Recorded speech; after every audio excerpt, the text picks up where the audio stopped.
please remain standing for the national anthem, Negaraku, followed by the para state anthem.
Thank you. Please be seated.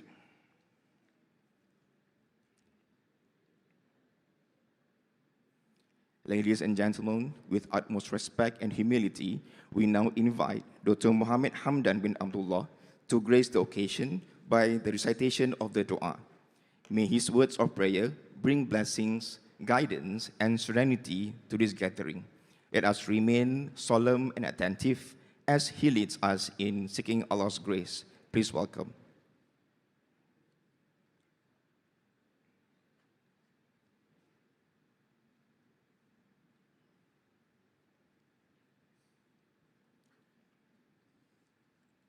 السلام عليكم ورحمة الله وبركاته. الفاتحة.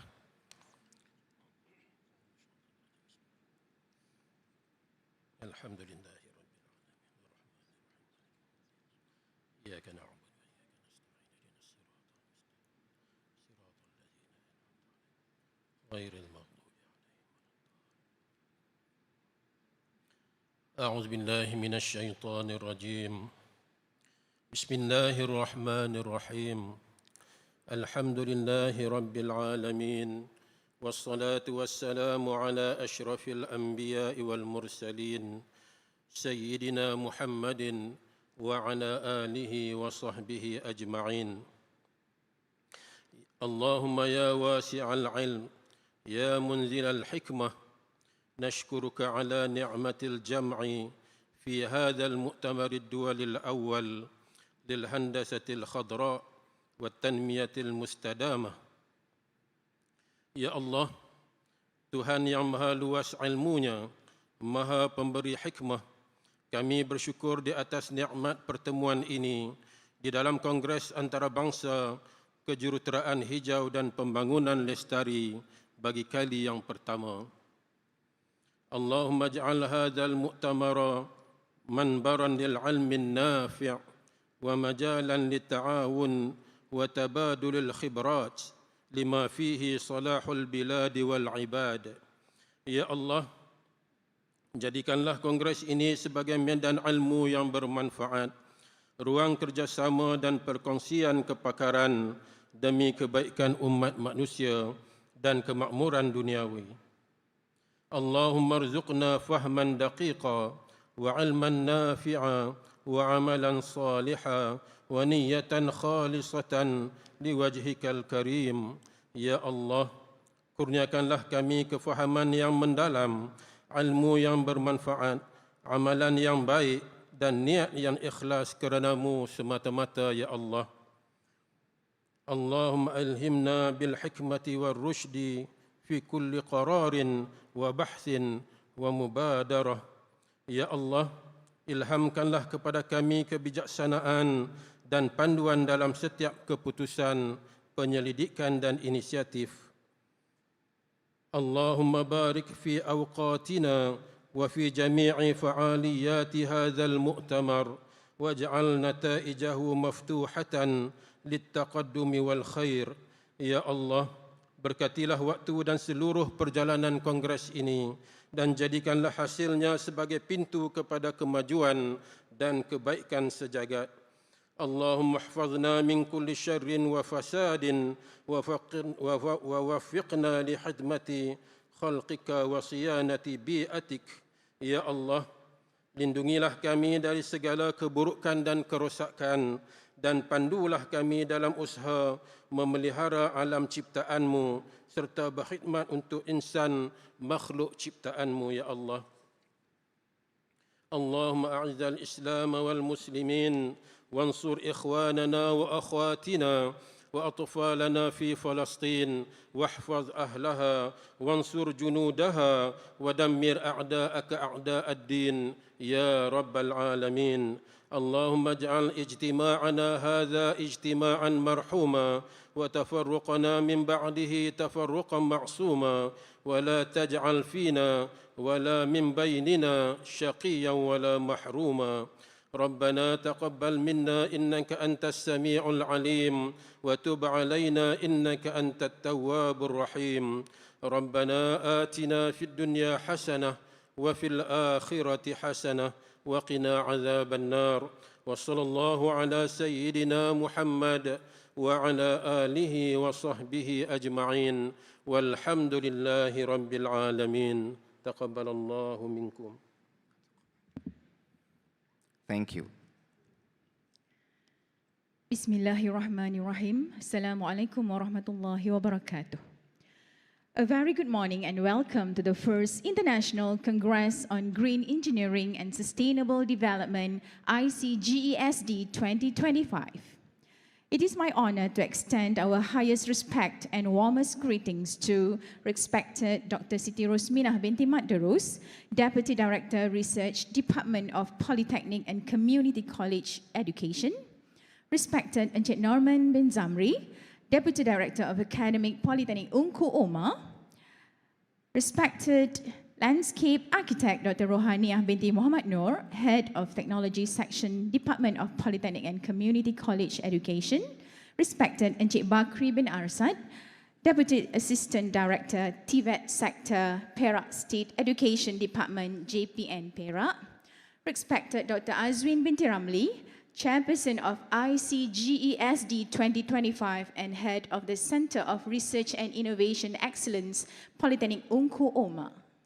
Together with our respected dignitaries, heads of departments, heads of units, keynote speakers, international delegates, and all distinguished participants, your presence shows your commitment to learning, innovation, and saving the earth. This Congress is a gathering of vision and responsibility. May it spark collaboration, discovery, and change for a sustainable tomorrow. To officially welcome us this morning, it is my honor to invite Encik Norman bin Zamri, Deputy Director of Academic, Polytechnic Ungku Omar, to deliver his welcoming address. Ladies and gentlemen, please welcome Encik Norman.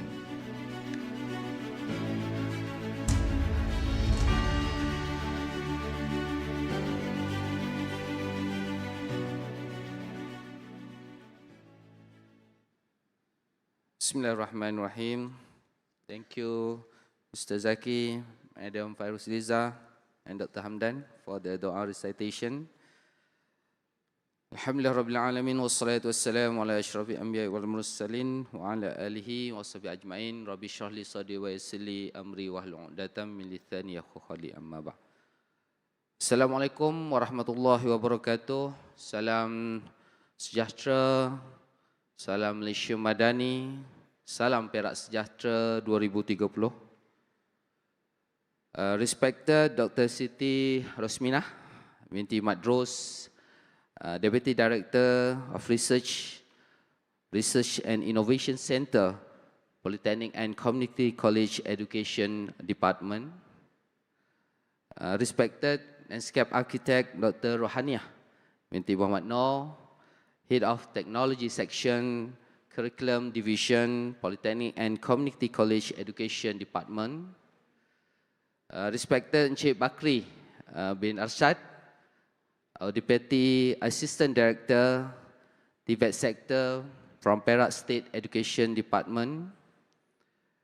Distinguished keynote speakers, Head of Departments and Unit, respected members of the academia, industry, partners and international delegates.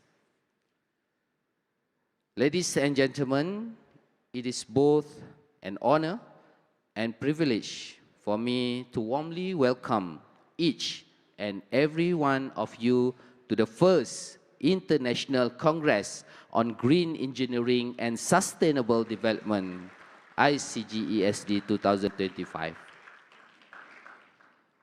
With the theme Sustainable Development, Bridging Engineering and Innovation. This Congress is a landmark occasion bringing together brilliant minds of multiple disciplines, academic, researchers, policymakers, industries, and students who share a common goal that protect our planet and empower our communities. In line with the aspirations of Department of Polytechnic and Community College Education, Icgesd 2025 contribute significantly to the development of Malaysian TVET by making green engineering and sustainable development the core of future skills training. This approach is critical in producing a highly skilled workforce in sustainable technology, aligning with the nation's green and digital economy roadmap as well as JPPKK aspiration to 2025. We firmly believe that education is the cornerstone of sustainability. Our commitment to a comprehensive TVET education policy based on sustainability ensures that every graduate is not only technically skilled, but also environmentally conscious, socially responsible, and ready to champion green innovation in their industries. Beyond that, Polytechnic Ungku Omar, as known as PUO, actively align itself with the United Nations Sustainable Development Goals, SDGs.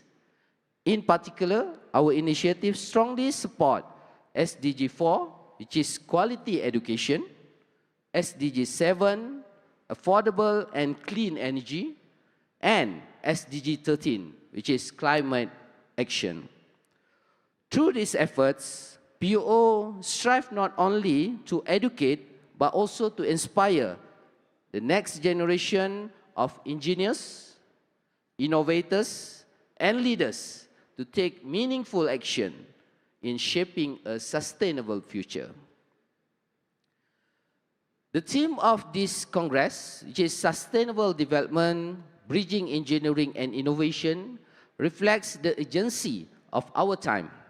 where the world is facing rapid technological shifts, but also unprecedented environmental and social challenges. Sustainable development provides us with the framework to strike a balance, ensuring that innovation does not come at the expense of our planet or future generations.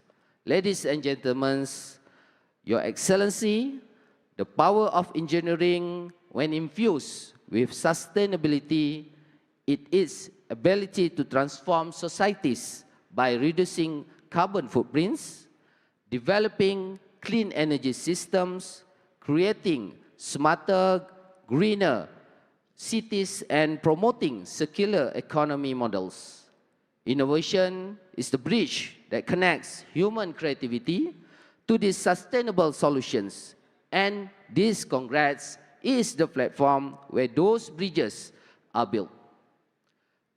This is precisely why our Congress is a powerful convergence of 5 international conferences under one roof, each which focusing on a vital aspect of green engineering and sustainable development.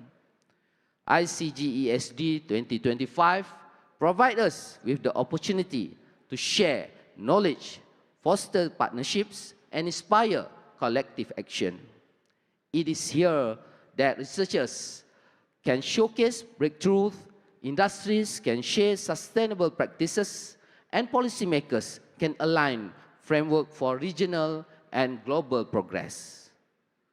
Most importantly, it is here that students and young professionals, which is our future leaders, can be inspired to take up the mantle of sustainability and innovation.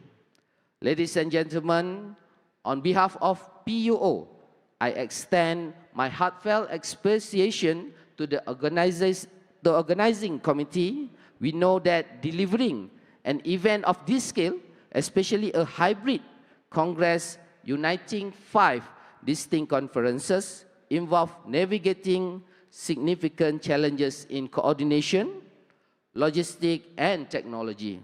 Your tireless dedication and professionalism in making this Congress a reality are truly commendable.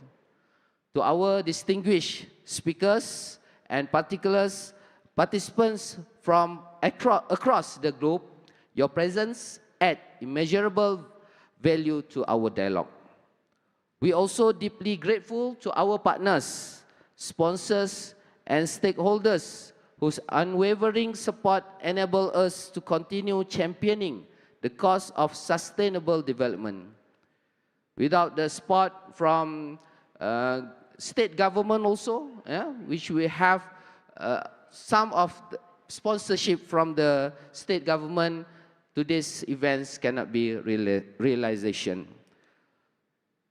This conference proudly received 275 research papers representing contribution from 6 countries worldwide, which include our own nation, Malaysia, Bosnia-Herzegovina, China, Indonesia, Australia, and also Singapore. And it is supported by 20 strategic partners who share our vision for a sustainable future. We are also honored to feature 12 distinguished keynote speakers from diverse academic, industrial, and governmental backgrounds whose insight and expertise will undoubtedly enrich the discourse and inspire transformative action towards global sustainability. As we begin this Congress, I encourage everyone to actively engage, share ideas, and challenge existing paradigm. Let us not only discuss problems, but co-create solutions that will impact generations to come. Together, let us embrace the mission of bridging engineering and innovation with sustainability. Let us align our efforts with the United Nations SDGs, Nation Green and Digital Economy Roadmap, as well as JPPKK Aspiration 2025, to ensuring that our progress is inclusive, resilient, environmentally sound. With that, it is my great pleasure on behalf of JPPKK and also our own institution, PUO, to officially welcome you to the first International Congress on Green Engineering and Sustainable Development, Icgesd 2025. May this Congress be fruitful, inspiring, and also impactful for all. Thank you. Wabillahi taufiq wal hidayah. Assalamualaikum warahmatullahi wabarakatuh.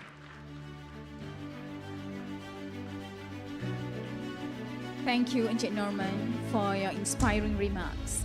This Congress represents our united resolve to shape a greener future through education and innovation. Distinguished guests, esteemed speakers, respected participants, ladies and gentlemen, it is now my privilege to invite Dr. Siti Rosminah binti Mat Derus, Deputy Director of Research, Department of Polytechnic and Community College Education, to deliver the opening speech of Icgesd 2025. Please welcome.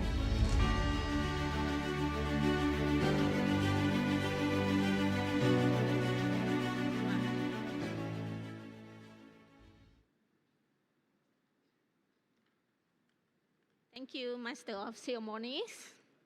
Bismillahirrahmanirrahim. Allahumma salli ala Sayyidina Muhammad wa ala ali Sayyidina Muhammad.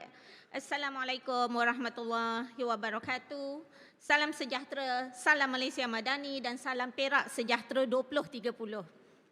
Respected LAR Dr. Rohaniah binti Muhammad Noor, Head of Technology Section, Curriculum Division, Polytechnic and Community College Education Department.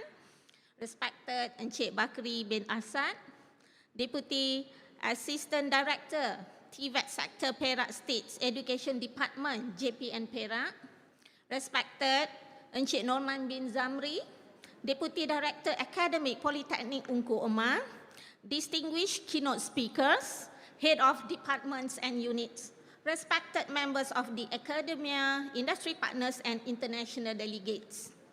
Alhamdulillah, it is a great honor to be here today to officiate the International Congress on Green Engineering and Sustainable Development, Icgesd 2025.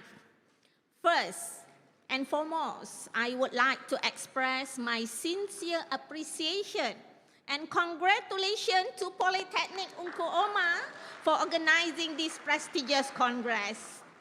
Polytechnic Ungku Omar has demonstrated its commitment to realizing the national sustainability agenda by making comprehensive, sustainability-driven TVET education its core principle. PUO not only focus on developing technical skills aligned with the needs of green industries, but also actively support sustainable development goals, SDG, such as quality education, SDG 4, affordable and clean energy, SDG 7, and a climate action, SDG 13. In line with the aspiration of Department of Polytechnic and Community College Education, or JPPKK, Icgesd 2025 contributes significantly to the development of the Malaysian TVET by making green engineering and sustainable development the core of the future skills training.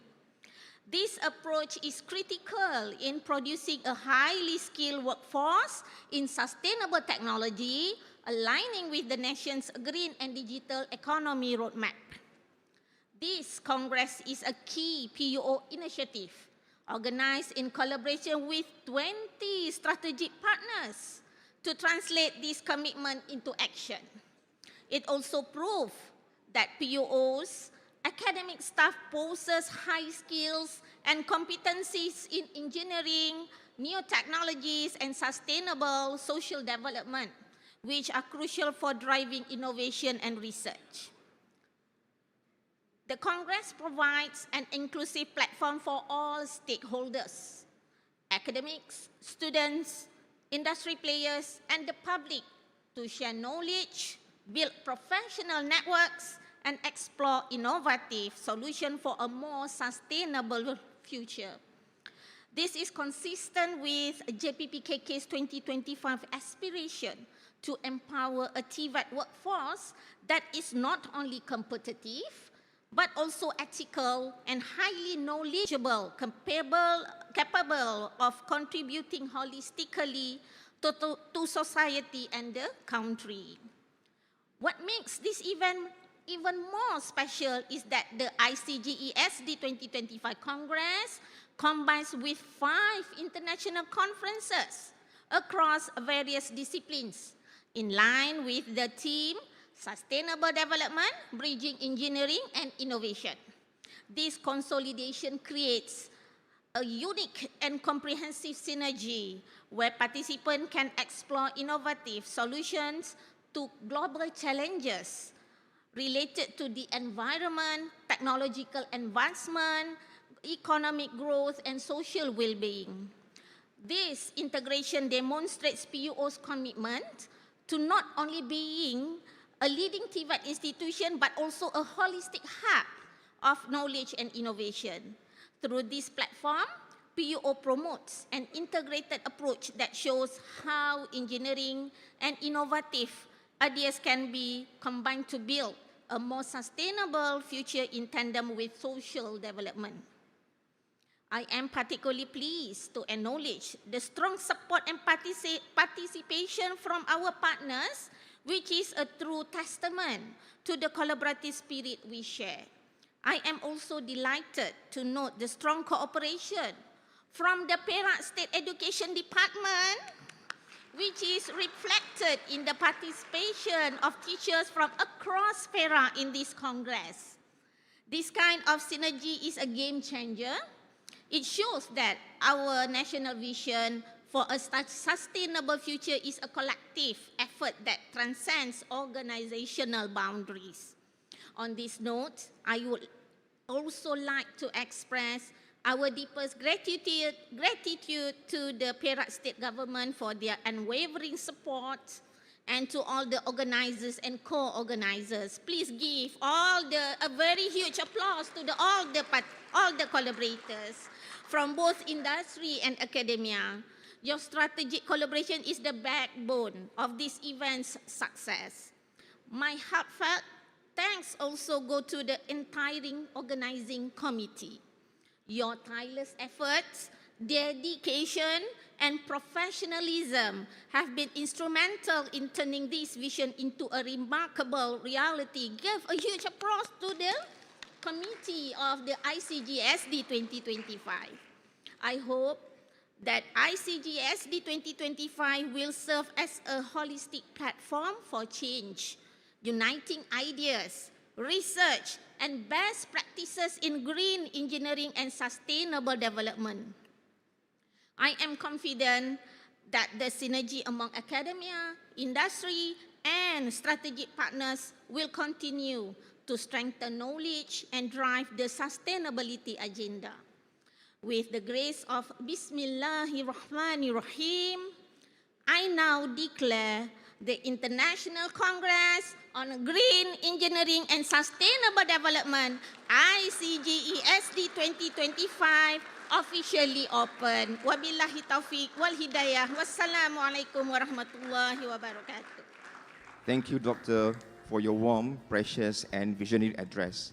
We kindly request you to remain on stage as we proceed with the official opening ceremony. At this juncture, we would like to invite Encik Norman bin Zamri and landscape architect Dr. Rohaniah binti Muhammad Noor to accompany Dr. Siti Rosmah binti Mat Durus on stage for this special occasion.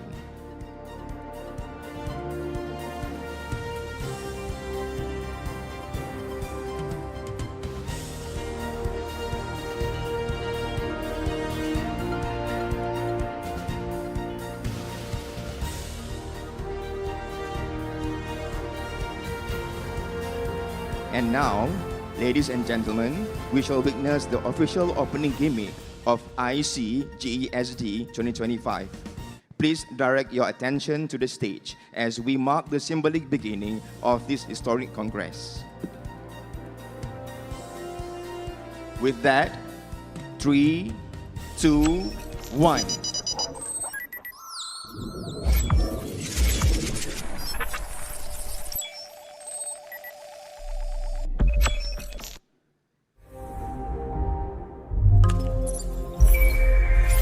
Polytechnic Uncle Omar, stepping boldly into the future, as a global leader in green engineering and sustainable development.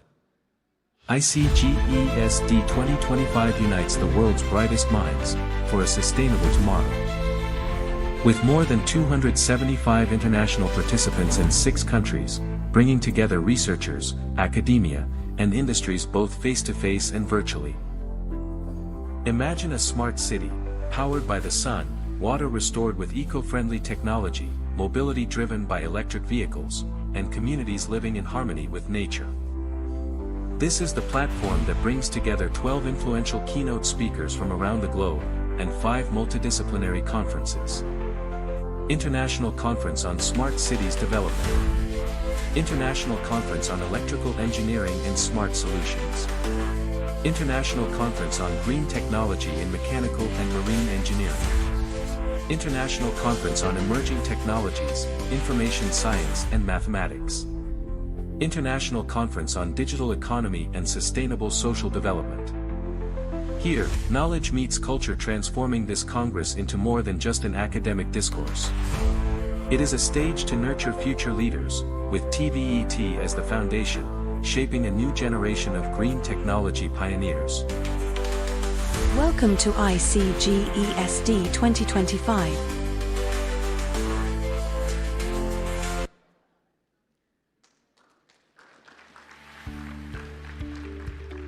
A symbolic and memorable moment indeed, signifying the start of our shared journey towards sustainable progress. All VIPs, please stay on the stage. Distinguished guests, ladies and gentlemen, it is indeed an honor to share that the Curriculum Division of JPPKK serves as the Principal Administrator for the Pusat Bertauliah Cawangan PBC under JPPKK. This division plays a vital role in mapping and aligning the Green Technology Compliance (GTC) course curriculum with the National Occupational Skills Standards and OSS, thereby ensuring that the understanding and application of green technology principles are meaningfully embedded in industry practices in line with the NCS ZAC 050 Green Compliance Competency Certification. In 2025, a total of 70 candidates from 4 Pusat Bertauliah Cawangan PBC, namely Polytechnic Jeli, Polytechnic Sultan Azlan Shah, Polytechnic Sultan Haji Ahmad Shah, and Polytechnic Kota Baru successfully undertook the competency assessment. All of them passed and were duly awarded competency certificates recognized by the Department of Skill Development, JPK, Ministry of Human Resources. We extend our heartfelt congratulations to all recipients and our sincere appreciation to all partners, institutions, and trainers who have worked tirelessly to support this initiative. With this, we are honored to invite the representatives from each participating institution to come forward to receive the certificates. For this occasion, we would like to cordially invite Encik Norman bin Zamri and landscape architect Dr. Rohaniah binti Muhammad Noor to graciously accompany our esteemed guest, Dr. Siti Rosminah binti Muhammad Daros, to conferring the certificates.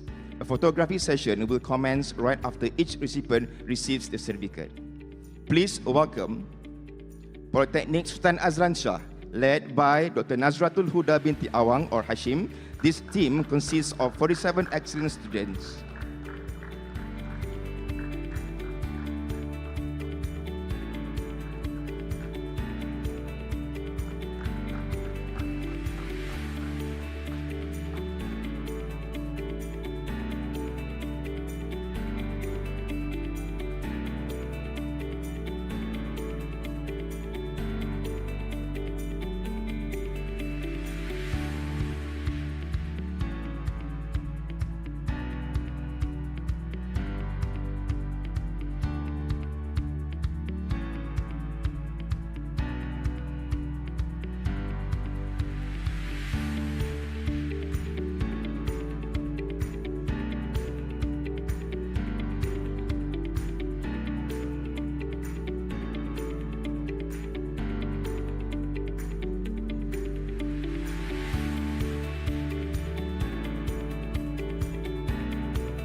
Next, please welcome Encik Amiruddin bin Encik Azman to lead the team from Polytechnic Jeli Kelantan.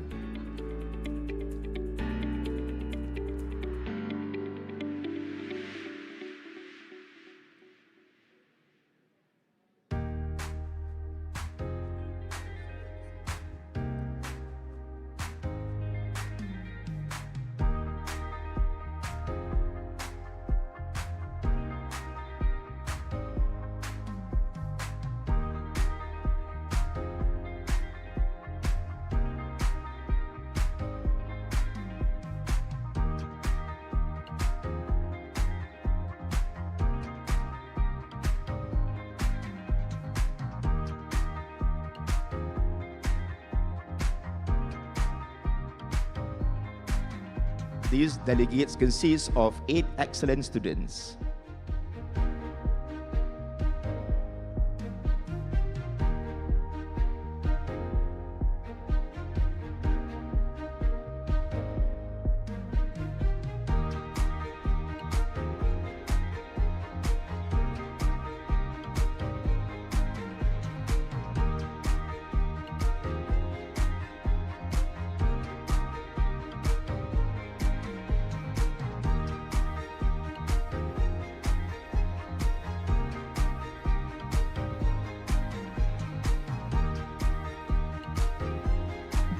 Next, please welcome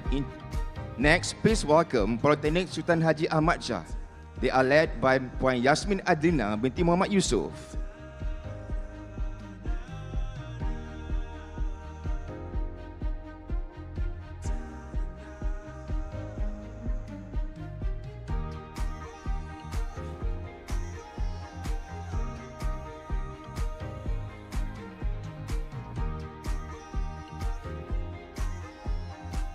This team consists of 8 excellent students.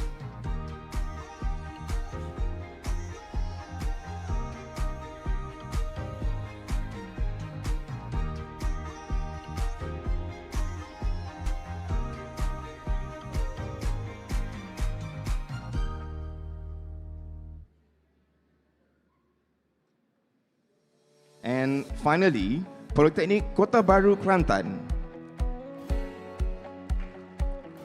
This team is headed by Encik Nik Ahmad Nazuli bin Nik Yahya.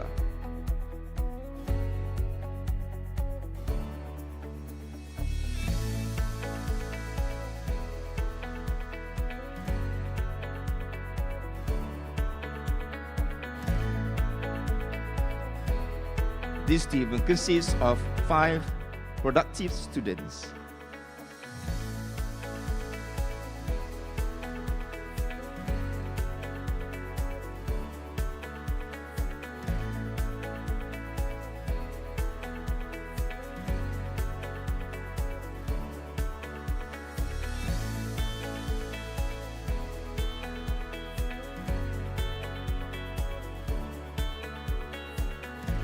Thank you. We now invite Encik Noman bin Zamri, Deputy Director of Academic, to present a token of appreciation to Dr. Siti Rosmina binti Mat Darus for graciously officiating the opening ceremony. Following this, we kindly invite all our distinguished VIPs to remain on stage for a photo session.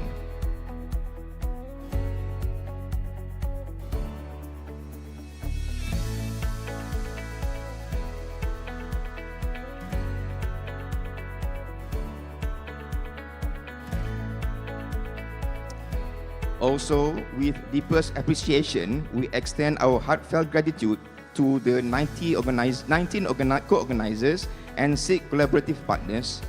Through their commitment, teamwork, and shared vision, Icgesd has been successfully brought to life, standing tall today as a symbol of unity, innovation, and sustainable progress. Ladies and gentlemen, please join me in a warm round of applause to celebrate the meaningful ceremony. Thank you to VIPs. Thank you all.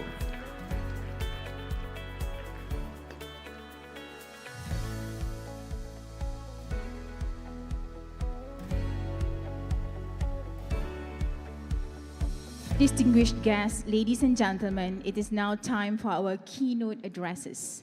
These keynote sessions highlight how education, technology, and innovation can shape a greener tomorrow. Each presentation brings ideas that transform our world.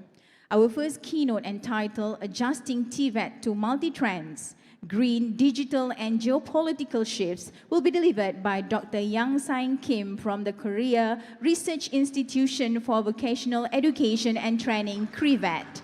Ladies and gentlemen, please welcome Dr. Yang Sain Kim.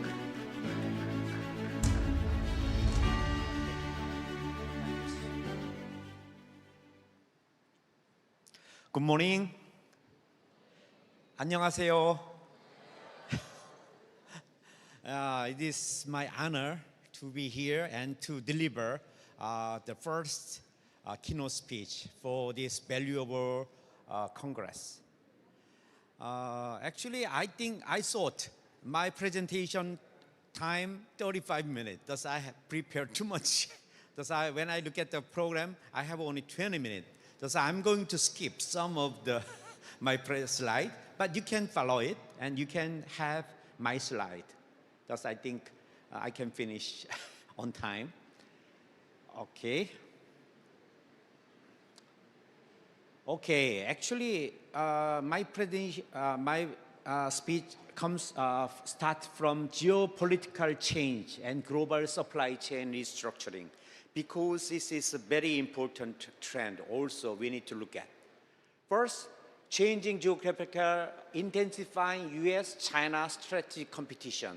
I think everybody knows about it. And US is trying to build pro-American supply chain in Southeast Asia, contain China. And China's strategy to integrate ASEAN into supply chain through RCEP and BRI. This kind of competition takes place in ASEAN. And geographical conflict lead directly to supply chain restructuring. Thus, and fragmentation of global supply chain. Actually, before this conflict, actually global chain just one. Traditional efficiency-driven single global sustained supply chain, but right now, friend-shoring, near-shoring, political stability first. And result is that ASEAN, especially Malaysia, emerged as an alternative production and assembly base for both sides. There are opportunities, always something happen. First, strategic location. Actually, Malaysia is very strategic location, Malacca. And strength in logistic and port infrastructure and industry base. Malaysia, many electric, semiconductor, oil, gas, aviation component, and key on global value chain, and participation in multi-corporation, stimulus participation in multi-trading, RCEP, CPTPC, IPE, and the other supply chains. And the benefit of China plus one strategy, one node, one belt strategy. Global company expand investment in Malaysia to bypass dependence of China.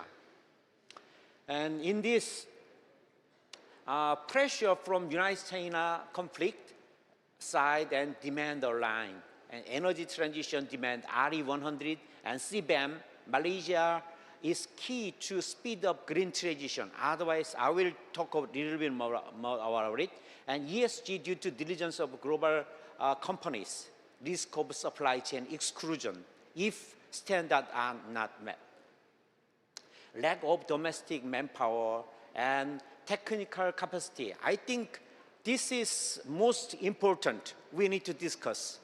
To achieve this, to take advantage of this change, shift, we need to look at manpower and technical capability, high quality in manpower. If reform cannot keep up, investment attraction will be limited or disappear.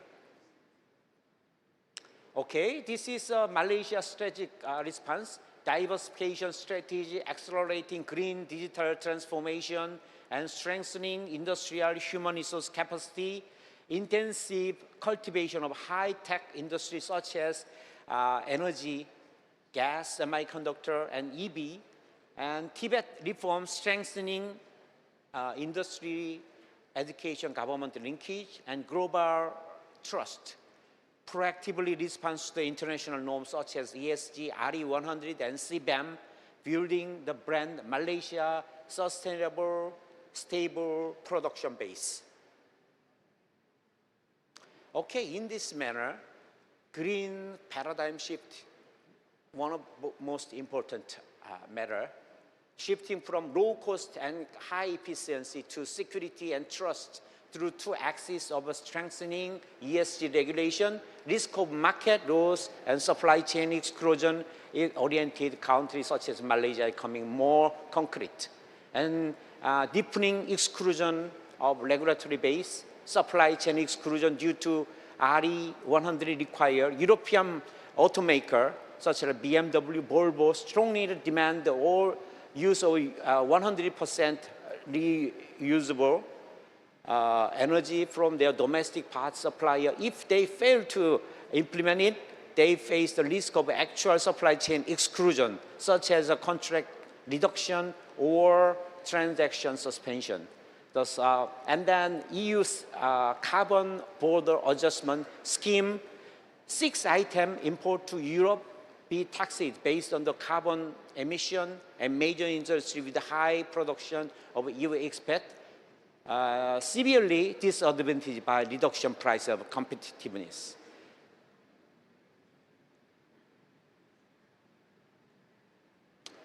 Okay, this is adaptation and transformation of Tibet. We need to look at carefully. First one is National Energy Transition Plan. And Malaysian government aims to achieve carbon neutrality by 2050. How much you are prepared to achieve this goal? Actually, in Korea, we up to now, we achieve only 10%. Maybe Malaysia more than that, I believe. And Green Tibet must produce technical talent that are directly linked to national policy, expansion of renewable energy, carbon, and green job. I think this one is most important. If we invest a lot of resources without the human resource can take care of this initiative, we cannot move at all. And industrial demand-based design, this one CBAM, also the other one, I think I don't need to repeat. But strengthening international cooperation also important. And you need to look at green skill qualification framework at ASEAN level. We're working on it. Not just one country matter. All ASEAN countries have very similar situation. Thus, I think this one should be developed as soon as possible. I think Malaysia is very important role in this matter. And linkage between industry and labor, very important. When you look at Tibet, I think more than 90% of Tibet depends on the cooperation with the industry. Because Tibet is to design, to develop the human resource for companies. And company must help the Tibet Institute to achieve their goal. Thus, I think this one we need to look at carefully. This is not just for green technology and green things. Actually, this is the nature of Tibet, directly related to the creation of a green job. And ILO expect 46,000 new green jobs will be created in Malaysia 2030. If you keep it up, if you met the standard, you will see almost 500,000 new jobs comes. And Green Tibet needs cultivated, customized engineer and engineer manager who can meet this demand. They need a new knowledge, but not totally new knowledge. And qualification system improvement also important. And social, cultural diffusion also very important, improving youth awareness. Actually, the stigma attached to Tibet, we need to fight against it. and strengthening Tibet image, green technology is a future growth occupation.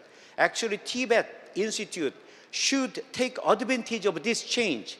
Image right now, Tibet, maybe low paid, not good image. But when you capture the green technology, future growth occupation, we can upgrade, we can change our image of Tibet to become better, and actively promote success stories, social solar technician or EU maintenance startup, that kind of things we need to look at more. And community engagement also important, because the smart technology need the community support.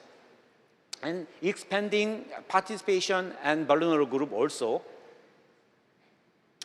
In that manner, we need to look at this one, integrating green vocational education and existing vocational education is wrong to promote separately. Many countries, they think green Tibet is totally different. And they make another department. They developed a new curriculum separated from old one. This is bad. Actually, ASEAN countries do not have enough resource to operate two systems separately. Thus, we need to know how to integrate together, how to make it better. Thus, curriculum reorganization also important, but do not make the new one. We can re-engineer, reflect the green skill that company actually need to green courses and the environment carbon-related module and soft skills such as this one. Thus, we can add like a patch. We need to attach green patch, green technology patch. Then we can integrate it together like this.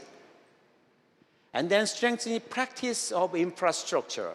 Actually, this one is we need a cooperation with the industry. Without industry support, very difficult to achieve this goal. Establish the field-based practice site and the operating living lab, industry school cooperation practice, and cooperate with the RE100 companies, Samsung, Intel, Google, or the other companies. And teacher empowerment, support for field-oriented training, dispatch industry, international qualification, and training teacher who can integrate digital technology together. Okay, this is a result of my research, just finished last week. Actually, we collected data from 4 ASEAN countries and Korea. Actually, this is input of cooperation with industry. Look at Malaysia here. When you look at Malaysia, out of 5, right now, 3.6. I think Malaysia very working hard. Very working hard, I know. One polytechnic, they have more than 12 programs to enhance the cooperation with the industry. But when you look at the outcome, how much? This is Malaysia. Only 25%. You work hard, but your real achievement very low. Below your expectation, right? Yeah, when I compare their expectation and real outcome, only 40 to 5%, 50% you're achieving now. You work hard, but get a little bit. But when you look at Korea, investment is 4.45, but achievement is 90%. That means when you work a little more, for example, when you become 4.0, you can achieve more than 60 or 70%, more than double. This is a critical moment, critical point, tipping point. Thus, you are struggling right now, but threshold is there. Thus, we need to figure out how to get over that threshold. Then you will see real power of cooperation with Tibet, the industry. I will take a look at a little bit more about the comparison about Malaysia and Korea. Malaysia is about 3.5, 3.7. A lot of effort, but outcome remain only 40 to 50% expected level. Of short term, actually, Malaysian corporation industry is a short term and formal activity oriented, and on-job training and special lecture by a company. There are many types of academia operation, but not concentrated. They have too many programs, but not concentrated. And limited corporate participation, joint development of curriculum with highly effective companies, and lack of on-site training for teachers. Actually, teachers need training, right? I think the many teachers here. You need to upgrade your skills. But usually corporation this kind of activity only for students. Thus teachers and instructors do not have opportunity to upgrade their skill. And when you look at the Korea, it's a 4.2, 4.6. High intensity and quality level, high actual performance. And expected level is 90 or more. Joint curriculum design and with industry, long-term internship. And academia, joint research, company are using human resource training as a real talent supply strategy. Do you want to achieve this goal, this level? Yes or no? Yes. You deserve it. You are working hard. But your working hard is not enough to achieve your goal. That is your dilemma. Korea showing you when you achieve, when you improve about 20% of your cooperation with the corporation, you will see real outcome.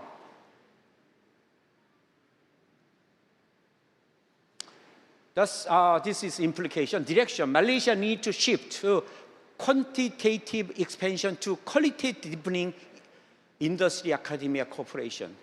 You have too many things to do. We have this program, this program, this program, but only once in a year. In Korea, every day.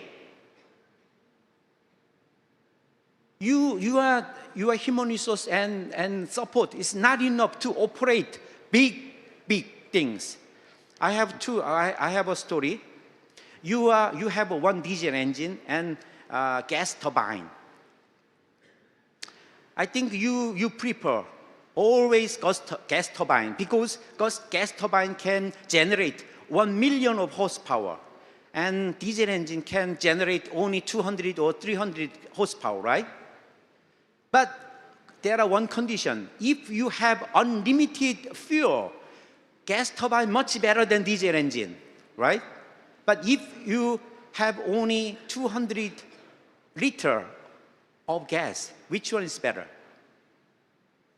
Diesel engine better. Diesel engine can operate with 200 diesel, 200 fuel, but gas turbine need 1 million or 2 million. Thus, we need to make it our system qualitative deepening, and then failure to invest a necessary resource compared to the introduction operating many program bottleneck. In Malaysia, Green TVET should go beyond the simple environment-related subject to vocational education courses, but should have a strategic direction to respond to a industrial, structural transformation, low carbon and new renewable energy, and change in labor market, labor demand. To sum up, Malaysia Green TVET should achieve 3 axes: industrial competitiveness, sustainability, and talent training at the same time. Otherwise, you cannot contain. So cannot be sustainable. I think all agree, right? Okay, and then we need to look at green literacy. Actually, do you know what it is? CBAM, RE100, CSDDD. This is a new literacy, like English. When you speak English, you can access to more resource, more opportunity. When you have a computer skill, digital literacy, you can access to the more opportunity, right? And this is another literacy. When you know, when you have this kind of literacy, you can access, you can take advantage more opportunity.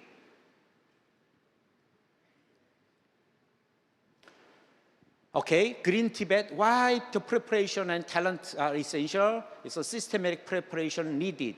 Actually, this kind of green Tibet is, we cannot achieve 1 or 2 years.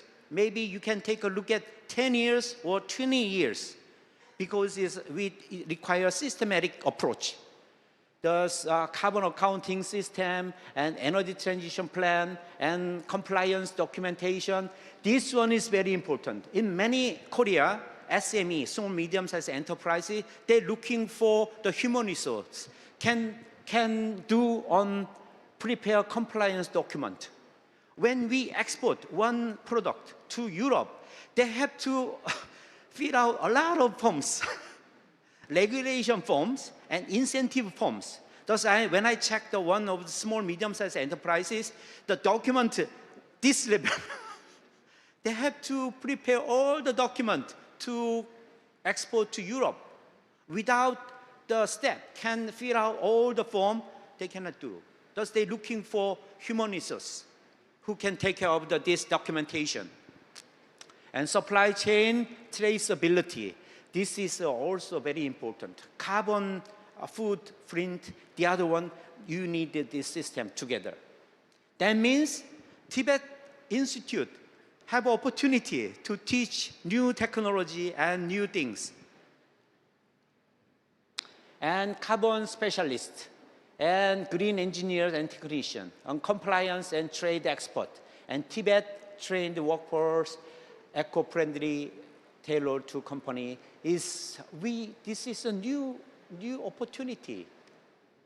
I think Tibet Institute should take advantage of this opportunity. I think you are teaching technology now. Thus, we can add the green literacy. Then your student will take advantage of this opportunity. And Green Tibet organization transformation, changing from production-oriented and sustainability-oriented management, something like that. This like a patch, as I said before. Actually, you are teaching already production and management. Thus, you can teach green literacy. They can do better in sustainability-oriented technology and management, the others. And continuous upskilling also. I think many companies, they want to upgrade their steps because they had to meet the preparation cost and infrastructure burdensome in the short term. But maintenance, market access, and securing subsidy, and including corporate image and values. Actually, there are incentives. When you achieve the incentive standard, you can get some subsidy. Not just taxes. Okay, this is my conclusion. In result, survival, securing new growth opportunity, not regulation that put pressure on the company, but the compensation system for prepared companies. But in order to take advantage of this, advanced preparation and securing professional personnel must be combined.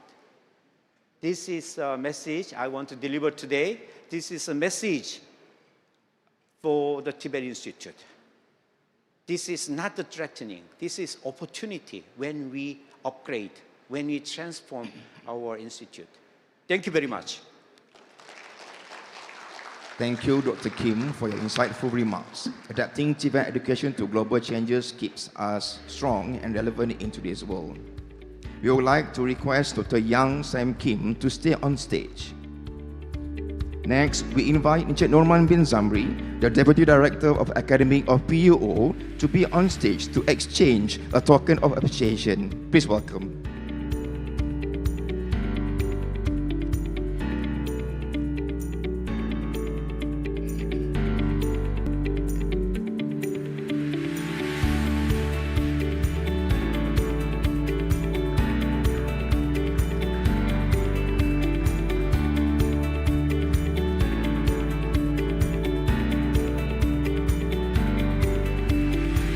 Thank you.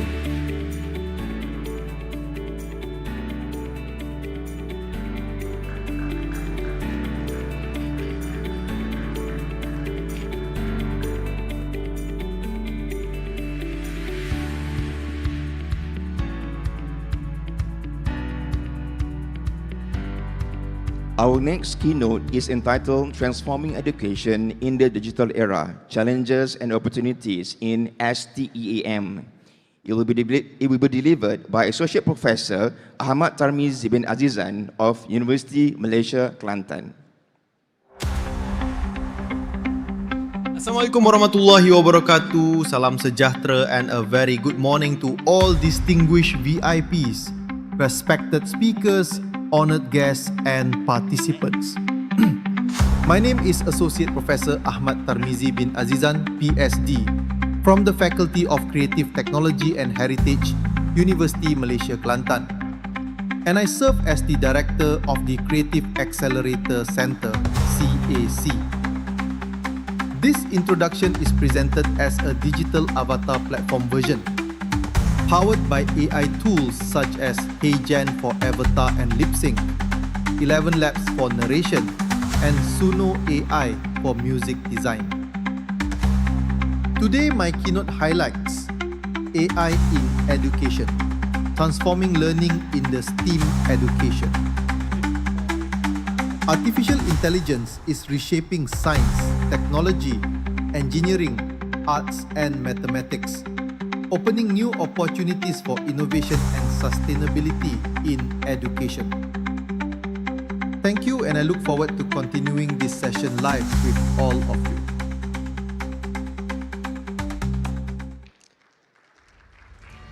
Bismillahirrahmanirrahim. Assalamualaikum and a very good morning to everyone here. First, let me thank to the MC, VIPs, all the distinguished speakers, participants, and all the strategic partners who has come to this Congress, I think. Okay. It is truly honored to me, was being invited to become one of the keynote speakers here this morning. And then my topic actually, if we see at the booklet, is not really on education, it's more on the creative technology and heritage. However, I was instructed to talk about education. Yes, of course, my background as well is education. And then before I continue, I would like to speak in mixed language, Bahasa Melayu and as well in Bahasa English. I think most of us here are from Malaysian. So maybe I can mix up the thoughts. And then back to our first keynote speaker, a very interesting insight. The data that you have shared with us, which is, we work hard as Malaysian, but unfortunately, we achieve more than our target. However, back to my talk. So, can we see this? So, apa yang kita dapat lihat daripada gambar ni? What we can see, what we can translate, what we can explain about this photo, about this image. Do we want to see this in the future? But already happened. Di China, sudah ada CEO AI. Ini baru yang saya search, mungkin ramai lagi yang search kan. So this is happen in future. But not in future. In 2023, over 60 students will work industry shaped by AI. This is very satu yang kita perlu lihat, perlu kita tafsirkan dalam bentuk curriculum delivering. So this is my topic actually. So sama macam Dr. Kim. So I thought I was 30 to 45 minutes. Ini 15 minit ke ni? 15 minit tak tahulah sempat ke tak. However, I have 5 topics. Okay. Before we start, we see this video, a very short. Can we play it? Nak play macam mana? Okay. But if you judge a fish by its ability to climb a tree, it will live its whole life believing that it is stupid. Ladies and gentlemen of the jury, today on trial we have modern day schooling. Glad you could come.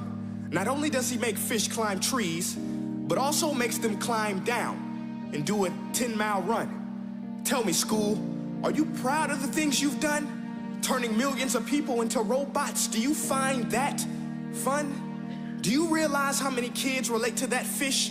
Swimming upstream in class, never finding their gifts, thinking they are stupid, believing they are useless? Well, the time has come, no more excuses. I call school to the stand and accuse him of killing creativity, individuality, and being intellectually abusive. He's an ancient institution that has outlived his usage. So, Your Honor, this concludes my opening statement, and if I may present the evidence of my case, I will prove it. Proceed. Exhibit A. Here's a modern-day phone. Recognize it? Here's a phone from 150 years ago. Big difference, right? Stay with me. Here's a car from today, and here's a car from 150 years ago. Big difference, right? Well, get this. Here's a classroom of today, and here's a class we used 150 years ago. Now, ain't that a shame? In literally more than a century, nothing has changed. Yet you claim to prepare students for the future? But with evidence like that, I must ask, do you prepare students for the future or the past? All of his patience, the results will be tragic. So many people would get sick, yet when it comes to school, this is exactly what happens. This educational malpractice, where one teacher stands in front of 20 kids, each one having different strengths, different needs, different gifts, different dreams, and you teach the same thing the same way? That's horrific, because while students may be 20% of our population, they are 100% of our future. So let's attend to their dreams, and there's no telling what we can achieve. This is a world in which I believe, a world where fish are no longer forced to climb trees. I rest my case. Okay, apa yang kita lihat daripada video tadi, a very meaningful video, panjang lagi tu. Saya cut dia. So, adakah kita nak sediakan pelajar kita for the future ataupun for the past? Jadi tanggungjawab kita sebagai pendidik, bila saya diberi peluang untuk bercakap sebagai pendidik, so kita kena lihat diri kita sebagai pendidik dengan kemajuan teknologi, with the growth rapidly AI technology nowadays, kita kena upgrade. Even though saya nak pencen tak lama dah, lebih kurang 4 tahun je lagi. And then, even though saya terpaksa juga upgrade diri saya dengan teknologi. Kalau tidak, saya akan left behind lah. So, this is our first topic, digital shift. So, ini slide saya yang saya gunakan. So, kalau kita lihat, we are moving from the agriculture age to now to AI age. What we can see, we have moved about 6 waves already. Kita dah bergerak 6 gelombang. Daripada agriculture, kita pergi kepada industrial, and then kita pergi kepada information, and then we move to the creative age, which is economy, orange economy. And then kita pergi sekejap, 2020, when COVID was happen in all over the world. Semua sibuk masa tu, buka laptop, buka telefon. Sebelum tu tak pernah pun, ada tapi tak pernah pun. Kan? Tapi tiba-tiba when COVID melanda satu dunia, everyone tiba-tiba terpaksa buka. Ibu mak bapak pun kat rumah kena buka because of ini. Dan Metaverse 2021 launch, convert daripada Facebook pergi ke Meta, and then berlakulah Metaverse di situ. Sebab semua orang kena lockdown, tak boleh keluar. Even saya pun dijemput bagi talk 2021 di KL, di Matic tentang Metaverse. However, within that time, Apple pernah raise satu isu. Dia kata, they are not focused on the Metaverse, they will focus on AI. Yes, 2022, ChatGPT was released. Semua orang pergi kepada AI. No longer talk about Metaverse. A very short time. Dan sekarang, since 2020 until 2025, everyone talk about AI. In any discipline. Of course, they are very soon with the SDG. Now we are focusing on the AI, humanoid. So this is a little bit about AI lah, just sharing. So based on my research, I found that 1909 already have AI. Before that, it was started from the Greece. Di Greece ada satu apa? Zeus, Tuhan Zeus, Tuhan apa tu? Itu dia cakap juga salah satu sebagai permulaan AI. Because why? Because humans during that days started imagines. So AI comes with imagination. So itulah bermulanya Whitman Jerman ni, daripada Jerman, membuat satu robot yang pertama yang boleh mengeluarkan poems, sastra. Boleh membaca dan juga mengeluarkan sastra, sajak. Kemudian kalau kita tengok global, ini yang terkini yang saya dapatlah in 2026. So Tesla dah keluar dan sebagainya, dan di China very rapidly berkembang. And then dalam art, so far kita ada Amica and Aida, which is Aida tu dah buat artwork dan jual, Amica tu dah buat performance. Jadi global humanoid ni dah semakin berkembang. So integrate science, time, engineering, arts, mathematics to boost the creativity, of course. So education, it is at the fountain of innovation. So of course, thank you very much again for inviting me. So this platform, I think, is very good platform to share about the sustainability, development goals, SDG, and juga dia punya green technology engineering lah. Dan saya ni backgroundnya is not engineering. So bila saya dijemput dalam kongres ni, surprise juga. Saya orang art, tapi education bercakap tentang dalam green technology. Ini very, kalau dulu di sekolah ni science stream, saya ni art stream. So education itu tiada. Kalau kita tengok, kita move daripada traditional, kita baca buku, kemudian kita ada digital. Dulu pakai web, pakai LMS dan sebagainya. Dan sekarang kita dah ada hybrid dengan AI tutor and so on. 5 minit lagi, tak panjang ni. Saya kena cepat sikit. Ini 6 stages AI timeline education. Kalau kita tengok, saya kena skip sikit, saya nak cerita. Baru masuk topik kedua. Tak tahulah sempat ke tak. Okey, kita laju sikit, skip. Ini challenge in STEAM education. Okey, ini yang saya nak cerita sedikit. Generative AI and creative opportunities. Kita tengok gambar ni apa? Ini semua generate by Midjourney. Banyak yang kita boleh cerita dalam ni. So, apa yang saya fokuskan setakat saya punya pengalaman berkaitan dengan yang di bawah sekali, generative AI atau Gen AI. So, ini antara tool yang saya rasa semua orang dah guna. Ini generative AI yang sepatutnya dia punya peluang, tapi masa tak mengizinkan. And then impact dia saya terus kepada apa yang telah saya laksanakan. Sedikit. Ini adalah satu proses bagaimana menggunakan teknologi AI. Yang sebelah kiri itu, I draw my own menggunakan digital technique. But yang sebelah kanan itu, I enhance using the AI technology. Ini satu juga karya-karya yang saya gunakan menggunakan AI teknologi. Ini pun sama, rektor di UPI Indonesia Bandung. Ini satu filem, boleh kita tengok sekejap kalau sempat. Pah, mana butang baju Melayu aku? Aku dah jual. Syamsul Ambiar yang suruh. Majlis kita ni 3 hari 3 malam. Lepas hari ketiga, telan butang baju Melayu ni. Poor thing. He really wanted to marry another one, but didn't get to. Dad, Syamsul Ambiar told me to. Okey, ini adalah filem AI. Ini music AI, which is tak ada pun band ni, tak wujud dalam Spotify, tapi mendapat sambutan yang cukup tinggi. Okey, ini cultural dari segi heritage yang saya menggunakan AI. Ini product design. Ini dari segi restoring foto, gambar lama. Ini di Russian punya, saya punya images yang kita submit. Yang di bawah tu pun sama, photo restoration. Ini satu kajian yang saya buat di Indonesia, bagaimana kita using a 3D printer, 3D imaging untuk conserve balik dia punya statue tu. Ini research yang saya buat. So based on the finding ni, 92% AI enhancing the creativity. Ini research berkaitan dengan batik, which is I done with my colleague. Ini sama juga yang tadi findingnya. Ini dengan Uganda, which is we create merging batik motif. Ini dah hasil ya, menggunakan AI. Ini kita apply kepada products. Ini saya ingat tak perlu sebab masa tak mengizinkan.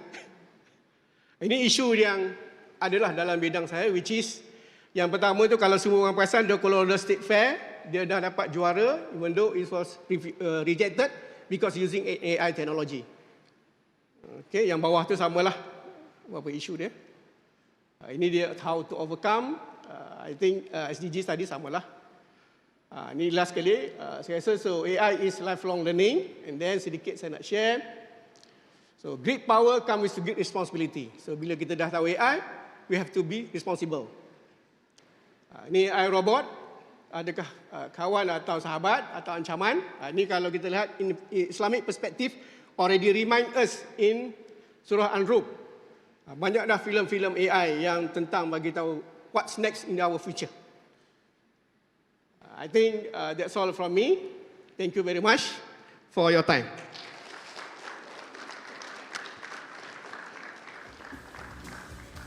Thank you, Associate Professor Ahmad Tarmizi, for your insights. Bringing STEAM into the digital era helps grow creativity, adaptability, and innovation in our future talents.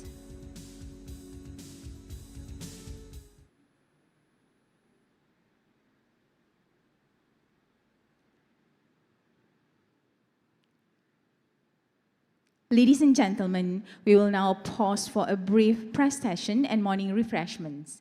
Kindly reassemble in the hall by 10:15 a.m. for the continuation of our keynote program. Thank you.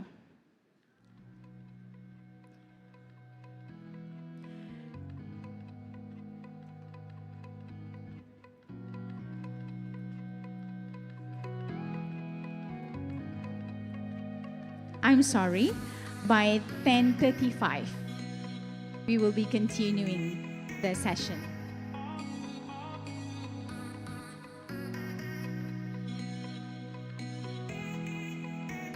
During the break, we will be entertained by Muhammad Hakimi bin Muhammad Hisam, a talent from the Department of Mechanical Engineering, Polytechnic Ungku Omar.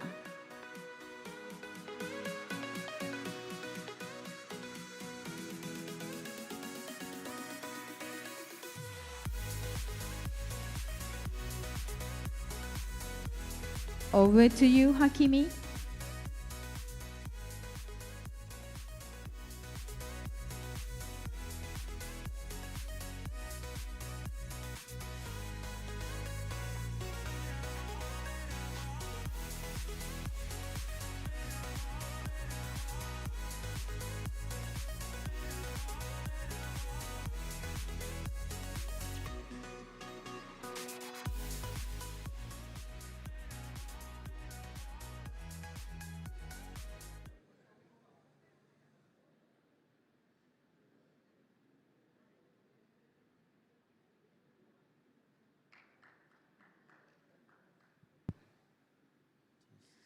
Ladies and gentlemen, we can have the refreshment in the hall so that we can be entertained by our talented singer from Polytechnic Ungku Omar, Hakimi. The refreshment can be brought in so that we can be entertained. Over to you, Hakimi.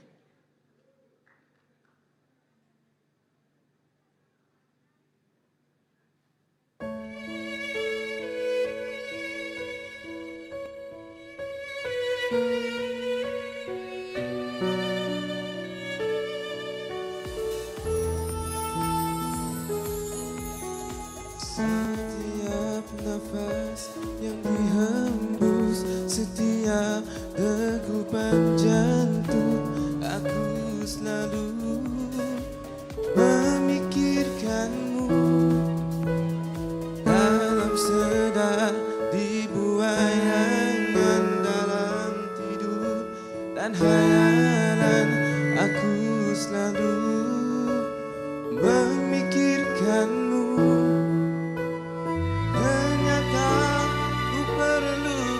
Cinta dari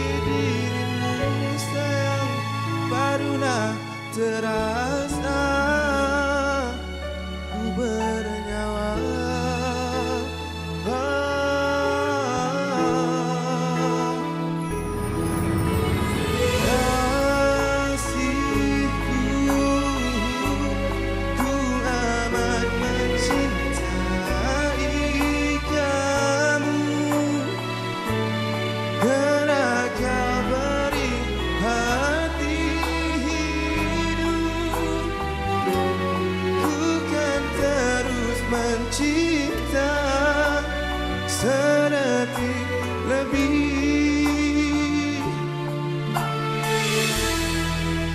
Selepas selamanya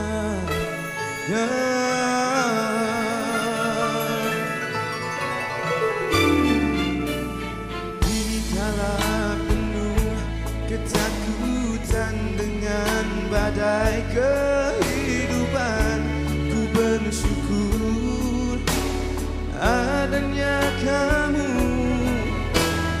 Biarlah kehilangan semua yang dimiliki di dunia, asal masih adanya kamu. Ternyata ku perlukan cinta dari dirimu sayang, barulah terasa ku bernyawa.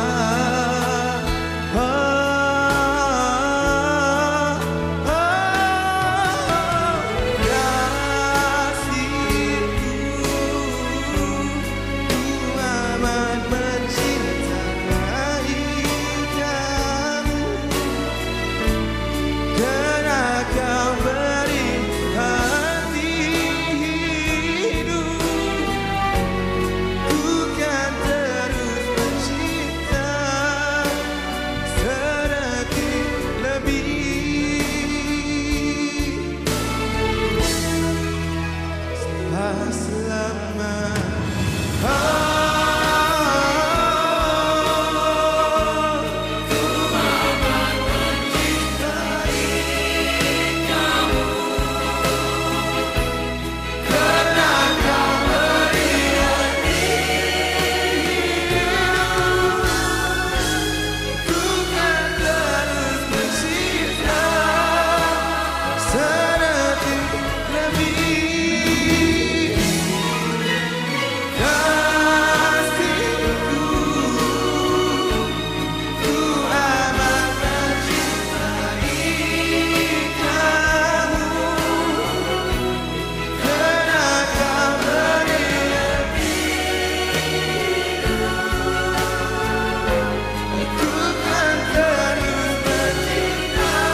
Selama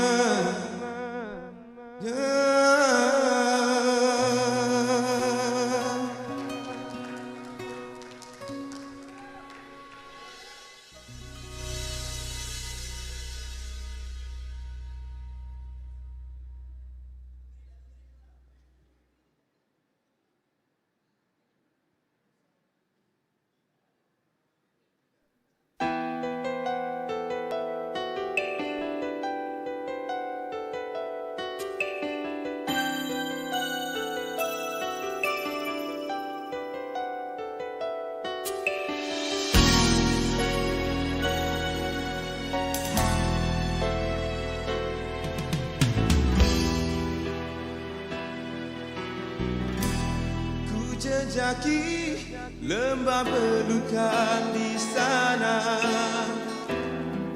luas terbentang tiada bertepi.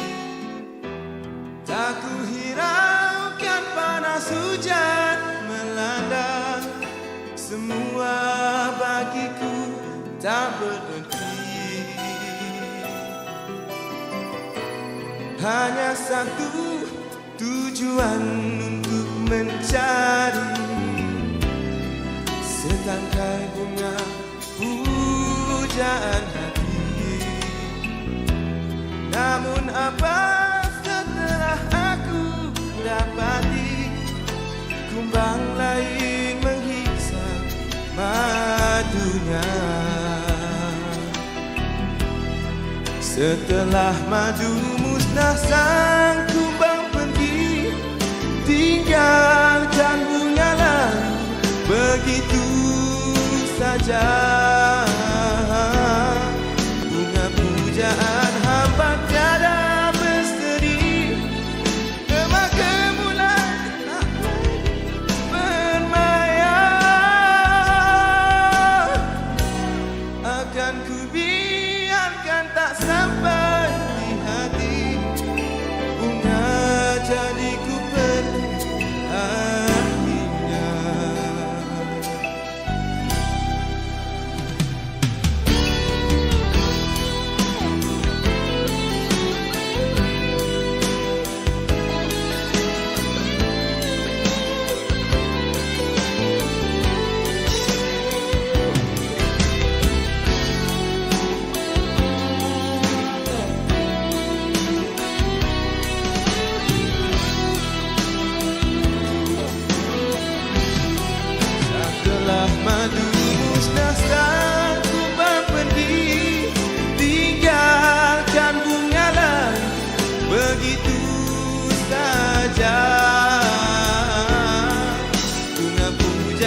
jadi ku petik akhirnya. Hanya satu tujuan untuk mencari setangkai bunga pujaan hati. Namun apa setelah aku dapati bunga jadi berbeda akhirnya.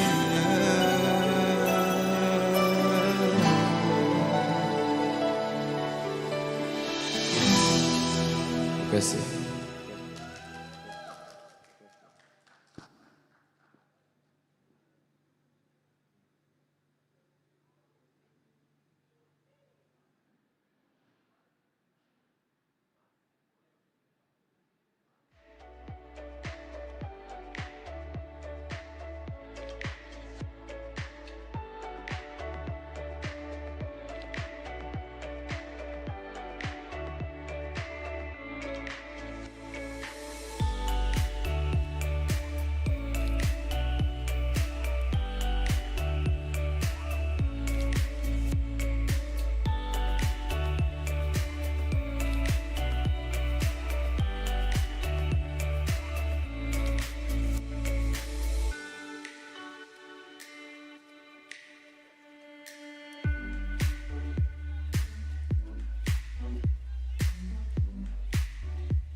Okay, welcome back, ladies and gentlemen.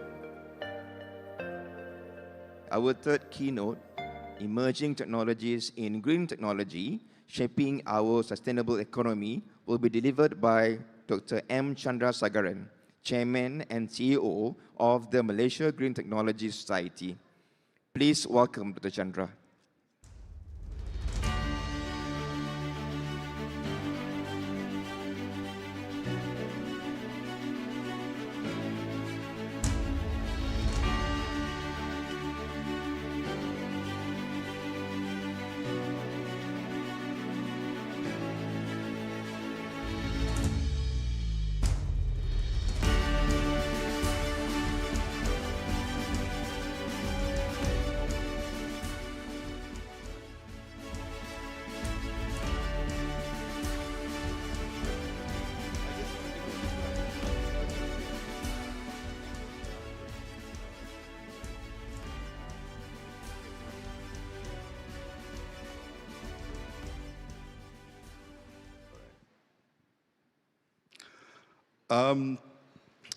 Salam sejahtera, salam madani, and welcome back. My name is Dr. M. Chandrasekaran. I'm from Malaysia Green Technology Society. Before that, my apologies because my balancing is a little out of portion. Dia ada original kan? So Dr. Chandra sudah jadi OEM. Okay, I just finished my surgery, spinal cord surgery. Jadi ada dua masalah. Satu is standing, the other one is bila saya turn dia macam robot Terminator. Okay, so I have to turn the whole body to see the screen. Okay, let's go with our topic today. Emerging technologies in green technology, shaping our sustainable economy.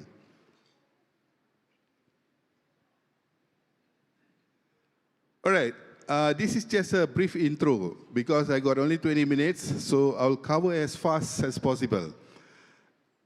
Everybody knows about green technology, it's nothing new, but what are we building currently, okay? The definition is, of course, okay, we are using technology that is environmental friendly, it's not risky, and we want to increase the resource efficiency. It's basically eco-friendly, resource efficient, economically viable. Examples are like solar panels, wind turbine, and electric vehicle. This is what we have now. Later on, we'll see what are the new emerging technologies. And when we talk about sustainable economy, what are we building, right? What are we building means where are we heading? Okay, sustainable economy means principles, right? Where environmental stewardship, social equity, economic viability, and also ESG, environment, social governance, right? This involves in sustainability. So the goal is to decoupling economic growth from environment degradation. Example, like circular economy, everybody is aware of circular economy, and also green building, right? Some people call this building technology with green concept. But this is just a run through. After this, we'll go to the climax, okay? Now, the power shift, what is happening now? Currently, in green technology, there is a power shift in generating clean energy. Everybody is talking about clean energy. So that's also another new technology that is advancing, improving, and making headway. For example, those days we talk about solar energy, but today we talk about advancement in photovoltaic tech, crucial role in energy solution like batteries and green hydrogen. Before this, we hardly hear about green hydrogen, but today green hydrogen is another concept for clean energy. Then we have wind energy. This one you can find mostly in Europe countries, all right? When we say wind energy, you'll find the one that's with a big, large, huge fan, all right, turbine. Scale up with offshore wind farms, making power generation more consistent and robust. So those days, power is actually taken out from fossil fuels, all right, coals, and from the earth and all this, all right? Now, people are moving into wind energy, but that's not all coming next, the emerging technologies. Other renewables are innovation in geothermal and sustainable hydro biomass. Geothermal is, you can also relate, some of you might have read, we take power or energy from the sea, seawater, converted into energy. Okay, feeding the future. I choose this topic, feeding the future, means the green technology that we have now, how are we feeding with the future, right? So today we have something called tech farm, okay? Or that means solar farm. Those days, when we talk about farm, we only talk about plantation, tanam sayur saja. Sekarang ada farm, solar farm, right? So I'm a farmer, but I'm a solar farmer, okay? So things are moving in a different direction. Precision farming, okay? Farming today uses AI. The earlier speaker spoke about AI. And then we also use drones for monitoring, optimizing inputs, and then smart irrigation. That's what's happening now. The one that's coming in the future, I'll explain later. Vertical farming is another concept where urban solution using up to 90% less water and enabling year-round local production. Now, a lot about this urban farming, using less water and all this, if you have time, please look up the YouTube to Saudi Arabia. Prince Salman has come with a lot of innovations, mega projects in Saudi Arabia. Today, if we talk about green technology, I would say the most advanced country looking into green technology or moving forward is Saudi Arabia. They got something called Green Saudi, right? So the landscape of Saudi is going to change very soon. They are actually competing with other Middle East countries like Qatar and Dubai, right? Saudi needs to go in the forefront because the moment we don't use petrol, we don't use fossil fuel, then Saudi has to find an alternative, right? So they are already in the forefront. If you read the YouTube or what, you have something called the line, you have the bubble, you have so many other things. And the strange thing is Saudi Arabia is also bidding to have the Winter Games in Saudi. So just imagine, Winter Games, you need snow. So how are they going to create snow? So all these are future technologies that are taking place or shaping up. And finally, we have this word called food security all over the world. And it has something to be related with sustainable food production, growth of plant-based protein, emerging cultured meat to reduce agriculture footprint. That means we are already looking into substitute for food. Not basically must be meat. It can be artificial meat, right? Okay, closing the loop, right? Now, when you talk about green technology and you talk a lot about other things, you also talk about closing the loop. That means getting nearer or getting closer to it. So the one that comes close is circular economy. This is also another growing economy in the world, all right? A lot of people are making tons of business or money from circular economy. Advanced recycling, right? So those days, recycling is just about paper, about cardboards, about clothes, and all this. But today we talk about chemical recycling, right? Chemical recycling to break plastic down to molecule components. As you know, plastic is a major issue in many countries, right? They don't know how to dispose plastic. They don't know how to get away from using plastic. So there's already technology coming along the way. Now, next is waste to energy. Right? Waste to energy means something that you throw away, but you just don't want it to just go to waste, and that waste, you make it into energy. So that's another new technology, right? Converting non-recyclable waste into energy via efficient incineration and anaerobic digestion. So that is innovation moving forward. We must understand, green technology doesn't stop. Green technology grows and it moves. Just like our iPhone, so many versions. By the time you buy an iPhone now, down the road, the next 6 months, there's already a new version, right? With new chips, new things. So technology is ever growing, and we have to keep constantly updated with all the progress. Now, electric disruption. This is another idea, all right, on innovation, okay? A vertical integrated sustainable energy ecosystem. So this is also in the future, it's coming. Impact, accelerated EV adoption, all right? Power wall, power pack, making renewable reliable and reducing reliance on peak power fossil fuel plants.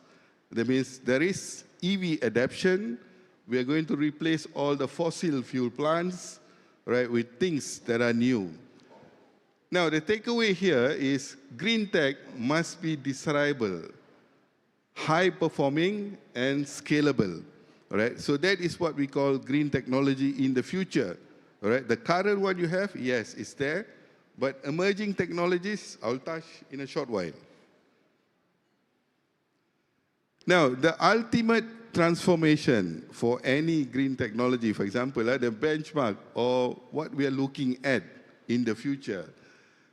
You heard about this story, right? A Danish utility that completely divested from oil and gas to become the global leader in offshore wind is Ørsted, right? The company's name is Ørsted, all right? They have ventured fully into the new technology, and their result, okay, went from 85% usage of fossil fuel power in 2006 to 90% renewable power today, which means the dream can be achieved, right? Whatever innovation you do, it keeps innovating and produces good results, right? That's the whole idea. And that is where green technology stands. So the massive takeaway here is massive incumbents can make the green pivot successful and profitable. Another example will be Tesla. People may say good, may say bad about Tesla, but when you talk about innovation, they are in the forefront. They are moving. Very soon we are going to have Tesla cars. It's already here, right? But it will be in a large scale, a lot of electric vehicles and all. Now, this is the most important slide. I got two. I cut short everything here. Emerging future of green technology. Before we look into the future green technology, let's look at the green job, the future jobs.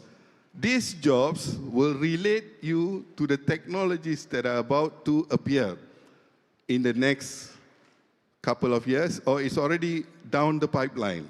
Now, in future, there'll be jobs like solar wind energy technicians. So all we know technicians means electric technician, water technician, automobile technician. But very soon you'll have solar wind energy technician. Then you'll have EV battery engineers. So another scope for engineers, all right? EV battery engineers. Carbon capture specialists, right? So carbon capture specialists, these are all new jobs that's coming, all right? Circular economy consultant. We learned just now, circular economy means you're doing something from the waste and making it profitable, right? But then you need consultants, right, to teach you how to do it. Then you have AI for sustainability developers. Our speaker just now mentioned about AI. AI will come into sustainable field as well, and there will be developers on this. Waste to resource manager, right? It's not only event manager, hotel manager or what, now you have waste to resource managers. And one important thing is ESG analysts. This is in the future, you'll need this. A lot of companies registered under Bursa Saham, they need to report on their ESG achievements every year. So ESG analysts has become important, and they become important because of green technology. Now, urban farmers, I think you're well aware about that. Then you have carbon accountant. Hey, what is this carbon accountant? I only know about financial accountant, yang kira-kira wang, kunci kira-kira like that. Suddenly you have carbon accountant. Then you have hydrogen system tech, right? Then you have circular economy manager, sustainable transport consultant, and finally, plastic upscaling engineer. So, banyak engineer in the future, but bidang-bidang dia berbeza, right? So this is something that we have to understand. Now, we look at the emerging technologies that's coming. Now, these are the emerging technologies, right, that you can foresee in the next 5 years. Floating solar farms. We know about solar. We know solar farm on the land.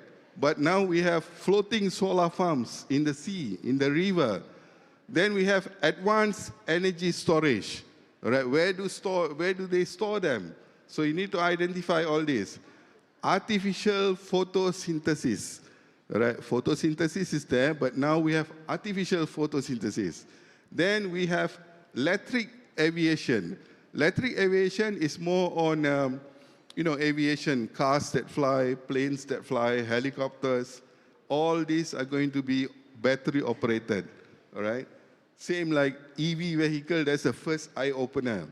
But actually, before EV, Volvo has come up with an electric bus. There's a lot of electric bus in Malaysia, right? So they actually said they want a lot of technicians, electric vehicle technicians.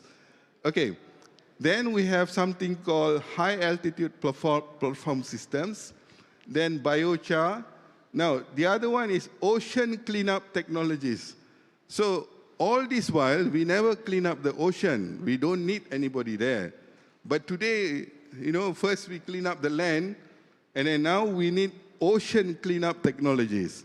Going forward, green technology, you'll have space cleanup technology. Space means outer space, all right?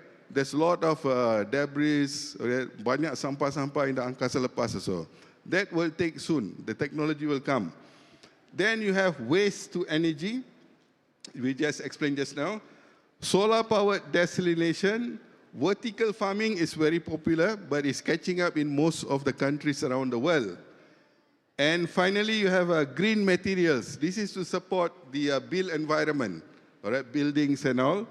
Then you have carbon capture and storage. These are all technologies, new technologies that's coming. That's already there. Carbon capture and storage, if you go to Sarawak Energy or Sarawak Green, in Sarawak, they are already practicing this. And then finally, you have CO2, all right, carbon dioxide to ethanol conversion. This is chemical conversion. So, as you can see, there's a lot of emerging technologies, new technologies that's coming up.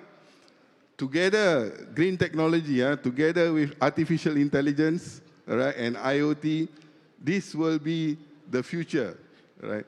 So let's get ready for the future. And with that, I thank you. All right, that's my short slide. I think I managed to finish in 20 minutes. So thank you very much. If you have any questions, anything you want to ask, you can always contact us. Okay, thank you very much. Thank you, Dr. Chandra, for highlighting the powerful role of green technologies in driving sustainable economies. Your perspective inspires us to see opportunities within global challenges. We would like to request Dr. Chandra to stay on stage. Next, we invite Encik Norman bin Zamri, the Deputy Director Academic of Polytechnic Ungku Omar, to be exchanged token of appreciation. Well, please welcome.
Thank you very much, Dr. Rosmina, Dr. Chandra, and Encik Norman.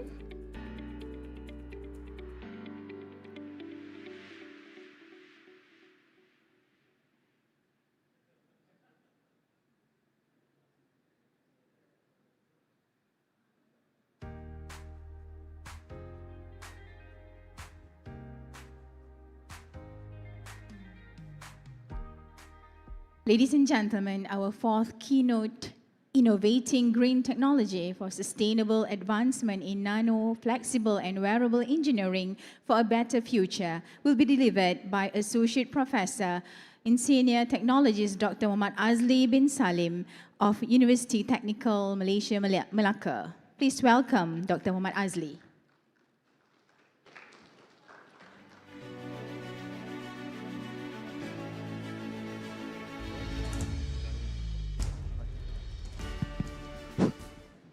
All right, Assalamualaikum warahmatullahi wabarakatuh, and very good morning.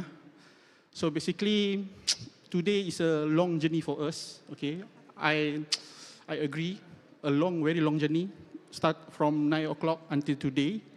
Okay, so basically, please awake, please still awake. If you are start to snoring, please do it slowly. Okay.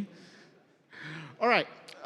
So Assalamualaikum again and very good morning. Okay, my name is Muhammad Azli bin Salim. Okay, I'm from Faculty Teknologi and Kejuruteraan Mechanical from UTM.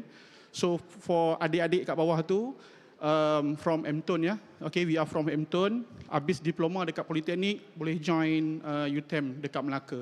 Melawat Melaka bererti melawat Malaysia. So we are welcoming you to join us. Alright, so this is what we call my idea to share you a little bit knowledge regarding my experience after I came back doing my PhD, right? So since 2016, I'm trying to make literally, okay, green technology came from nanotechnology. However, my PhD is not about nanotechnology. My PhD is on vibration engineering. So there is a quite different from satu bidang to bidang yang lain. Okay. So, basically, this is myself, okay? My name, and until today, I supervise up to 23 PhD students. So I think most of them inside this hall from PEO, okay, we have Dr. Azila here, graduate on time, yeah? Graduate on time. Azmi, Dr. Norida, graduate in 24 months, all right? Dr. Norida. I don't know, mana Norida, tak nampak batang hidung dia hari ni. Isma and so on, all right? So I believe, okay, when I give the opportunity to my student to make a nanotechnology, so I hope, okay, they can deliver to you all guys for make Polytechnic green in future and so on, hopefully, all right? So that's why majority my student came from Polytechnic because of course lah, doktor, staff Politeknik ada HLP, so tak perlu keluar duit daripada kami lah kan. Alright. So, this is the scenario today. Today, our carbon, alright, our carbon part in our air atmosphere is up to 420 million part. Okay, previously, we only have a 350 million part and so on. It will be increased day and day. Okay, according to Prof. Tamizi say previously, human will be changed to AI. However, to make a better world, a better what we call better life and so on, AI cannot make it. It must be started from human. Who is human? We are a human, okay? Because according to this figure, okay, as you can see, we try to change, okay, from the left-hand side to make a better future, okay? Kalau kan ikutkan daripada Prof. Tamizi earlier, he says that AI started 2022, I believe 2022. However, AI has been started since 2000. Tapi nama dia lain. Cybernetic, Skynet, machine learning, and so on. So everything is AI. But unfortunately, since 2022, okay, Meta take over, Metaverse take over everything, and then tak sampai setahun, AI take over. Okay, kesian dekat Facebook and so on. Alright, so tak apalah, itu nasib dia lah. So, as you can see, okay, this is the iceberg, okay? Ice shelf rose dekat Antarctica, okay? The size bigger than Jamaica, right? Do you know, today, okay, this iceberg has been melted because the climate change. Do you know, every year, okay, our temperature, our Earth temperature increasing 1 degree Celsius. Up to 1.5 degrees Celsius. Adakah penting ataupun tak penting? Only 1 Celsius, tak penting kan? However, it's a very crucial regarding the ocean life. Naik je temperature, then ikan-ikan akan pupus. Karang-karang akan mati and so on. So how about this? Okay? So, as you can see here, in 2019, this is the satellite image from the iceberg. As you can see, dekat bawah ni, alright? Dia tak ada tu, alright? Ada Oh, ada, alright? So as you can see here, this is the iceberg. So dah kuning-kuning dah dekat sini. So means that our Earth tengah sakit. Right? So temperature increasing year by year and so on. So we need to justify to save the Earth. Okay, so why we need to innovate the concept of green technology? The first one, because resources toward the end, minyak akan habis, gas akan habis, and so on. The second one, climate crisis around the world. Bukan setakat di Malaysia, pergi Korea, pergi US, pergi UK, Europe, and so on. Climate change. And last but not least, demanding of something. All right? So, as you can see, okay, most of the renewable energy is focused on the solar. Kebanyakan ni akan buat solar. Macam doktor tadi kata, it's a floating solar and so on. Most of energy is came from solar. Because matahari kan tiap-tiap hari ada. However, in human life, the demanding of energy is not pada waktu siang. The demanding is more on malam sebenarnya. Betul lah, Prof. Tamizi, sebenarnya malam we are demanding more energy. Okay, compared to the siang hari and so on. So, this is the challenge, is energy demand will be increased every day. Okay, kita buat this congress, we need energy. Kita balik bilik, energy. Balik Politeknik Kota Baru Jeli, energy and so on. So that's why green energy basically, most zero carbon such as renewable energy, we try to make it zero. Mostly zero. Nak dapat zero tu agak sukar, but we try to make it most closely to the zero.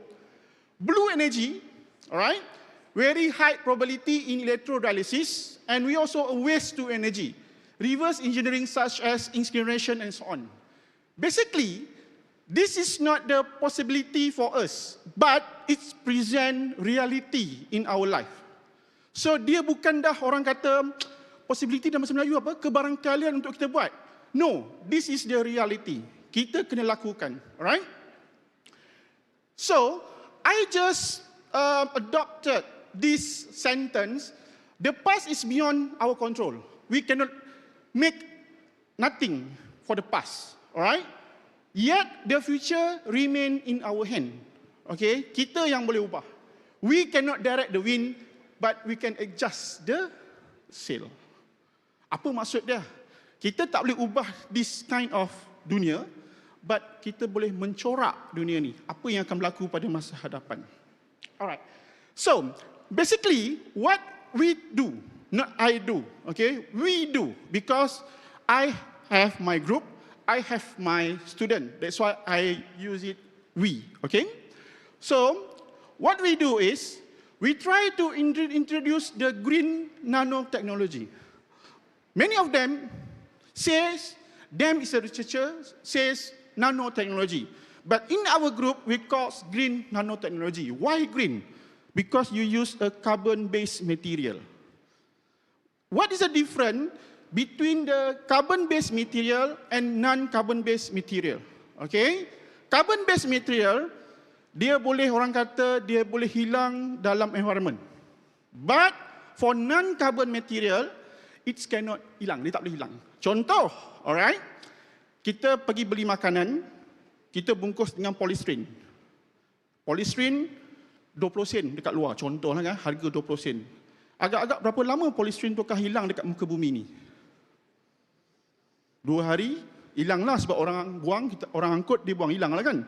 But reality, up to 100 years, dia takkan hilang. So that's why we are trying here to change the nanotechnology to the green nanotechnology. And finally, we trying to make the nano-conductive ink for electronic packaging device. So apa benda ni?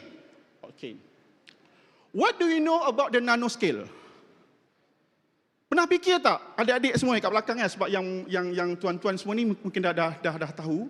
Yang dekat belakang tu, tahu tak nanoteknologi ni besar mana sebenarnya? Tahu tak? Pernah fikir tak nanoteknologi besar mana? Do you know your hair, rambut, your diameter for your hair divided by 1 million. So that is a nanoscale. Alright? So, according to this, as you can see here, okay, tengok kat sini. Duit 10 sen. Besar, lebih kurang duit 10 sen tu, lebih kurang 1 cm. Dia adalah sebesar 10 kuasa negatif 2 meter. Alright? So, nano, tengok kat sini, water molecule pun tak sampai nano lagi. Dia lebih kecil daripada water molecule. Water molecule is from hydrogen and oxygen. But nano is less than the water molecule. Itulah nano sebenarnya. Okay? So, kalau dekat bawah ni, kalau tengok dekat sini, alright? Bakteria. Bila sakit, pergi klinik, doktor kata demam virus, demam bakteria. Oh, dah risau. That particular bacteria masuk dekat dalam badan kita pun masih belum nano lagi. But virus also belum nano lagi. Dia baru 100 nanometer. But nano is an atom. Okay, pernah tengok atom? Tak pernah. Tak pernah tengok atom, lepas ni sambung diri kat UTM, kita tunjuk atom. Macam mana atom tu? Alright, kita boleh nampak atom tu macam mana. Atom ferrum 2+, atom ferrum 3+, oxygen 2-, macam mana. So kita akan tunjuk. So, this is the size of the nanoscale. So inilah, this kind of nanoscale, nanomaterial, we use to build our research in our laboratory in UTM. Alright? So, kenapa? This is very important. So we try to change the conventional PCB to the flexible board nanotechnology. Semua ada handphone kan? Siapa yang tak ada handphone? Semua ada handphone. This handphone basically derived from the conventional PCB. Pakai, main game, and then it's heated. Panas, betul tak panas? Betul tak betul? Bila panas, lagging. Bila panas, main game, tak boleh main. Okay? So, apa yang kita buat, what we trying to do is, we try to change the conventional PCB to the flexible board with nanotechnology.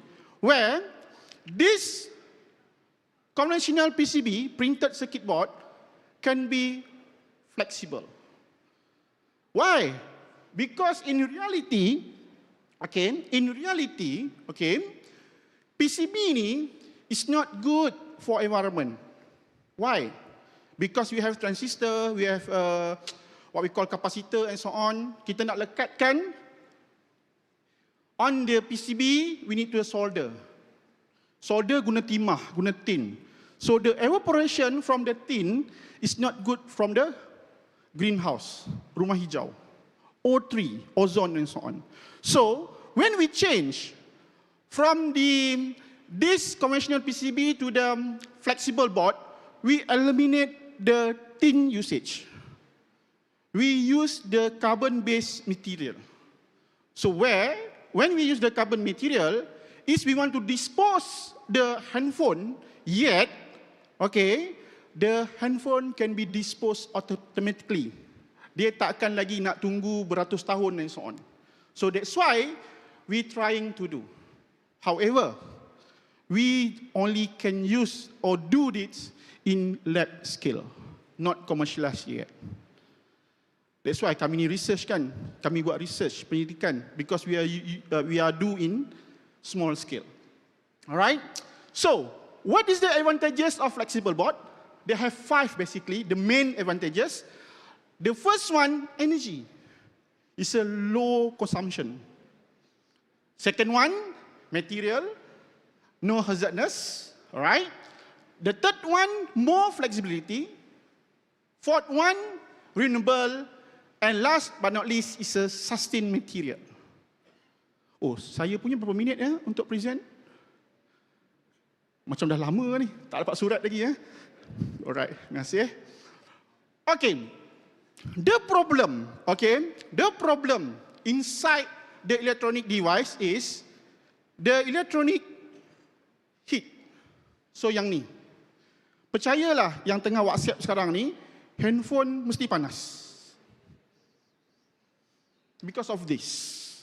Bila panas, yang lebih-lebih siapa yang pakai Android, selepas 2 tahun, selepas tahun kena tukar.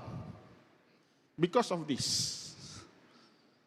Alright, because of this. So that's why, who use iPhone, after 3 to 4 years, your handphone still okay. Because handphone has been changed a little bit to conventional PCB to the nano platform. So after this, change your Android to iPhone. Tak ada royalty daripada saya, Okay, you can change from Android to iPhone. Okay, so this is what we do in our lab. Boleh tanya dekat abang-abang kakak, atau bukan abang kakak, tuan-tuan dan puan-puan pensyarah korang kan. This is what we do. We make a new formulation. We make a novel formulation. That's why we can publish it to journal, to prestigious journal and so on. Because we make the novel formulation and so on. Okay? So, this is so very straightforward. However, yang ini straightforward. Tapi before we get this figure, okay, sampai tengah malam kita fikir, bagaimana kita nak dapatkan this kind of straightforward formulation. Alright? So basically, this figure is not came from me. It came from my PhD student. Okay, so saya ambil daripada dia. Alright? So, when we come out with a new technology, we need to testing it. Kita kena test dia, right? So basically, we test using this criteria: electrical, shear, thermal, morphology, and so on. But we are using an international standard. We cannot make it main-main. Okay, kita test, kita main-main, cannot. We have the international standard.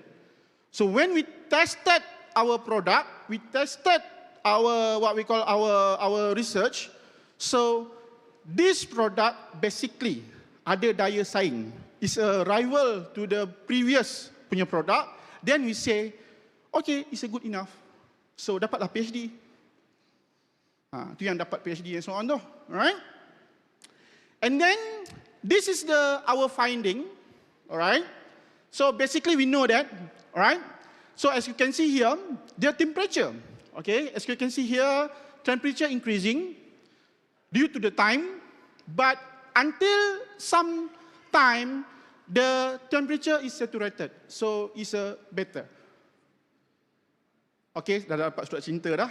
Alright, 1 more minute, alright? So, basically, what is the push factor? So basically, we have 2 push factor here. The first one is a local push factor, basically from Malaysia, of course. Malaysia Green Technology Master Plan 2017-2030. Our budget is more than 38 billion USD. Lebih kurang dalam 280 bilion ringgit Malaysia. Okay? Ini kita punya kerajaan bagi. Okay? The second one, Green Transition 2050. Macam tadi ada keynote sebelum ni kata 2030. Basically, kita tak akan capai 2030. That's why it's focused on Green Transition 2050.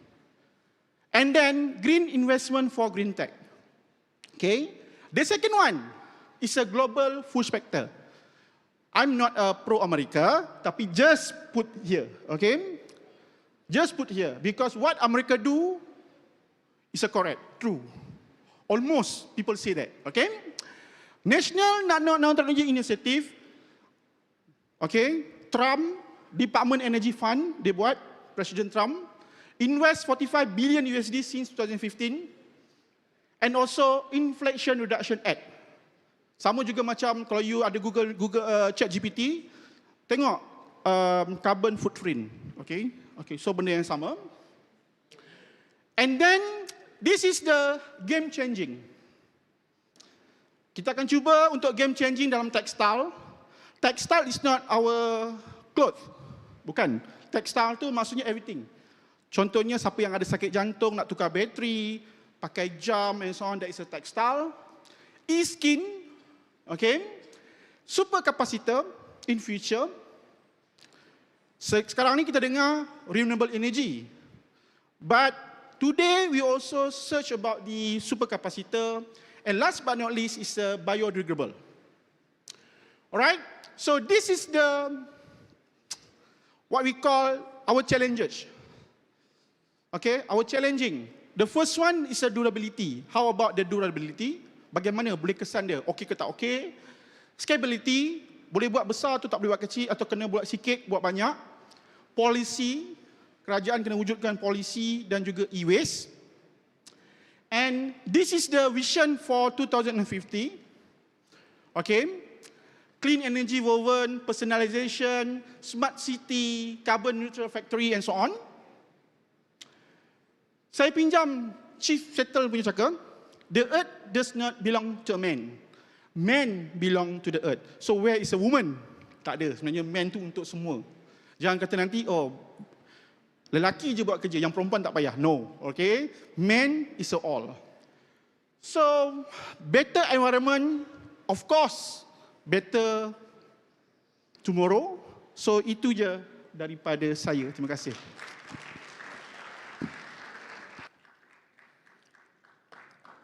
Thank you, Professor, for your fascinating insights into nano, flexible, and wearable engineering, technologies that hold the promise of transforming industries and improving human lives. We would like now to invite all VIPs, keynote speakers, POO management team, secretariat to come on stage to take the final group photo. Please welcome.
Distinguished participants, ladies and gentlemen, we now will continue with parallel session 1 with expert presenting research on green engineering, sustainable development and innovation in the given venues. Concurrently, we are honored to present our final keynote for this morning entitled Digital Reality, How 360-Degree is Transforming Careers and Everyday Life.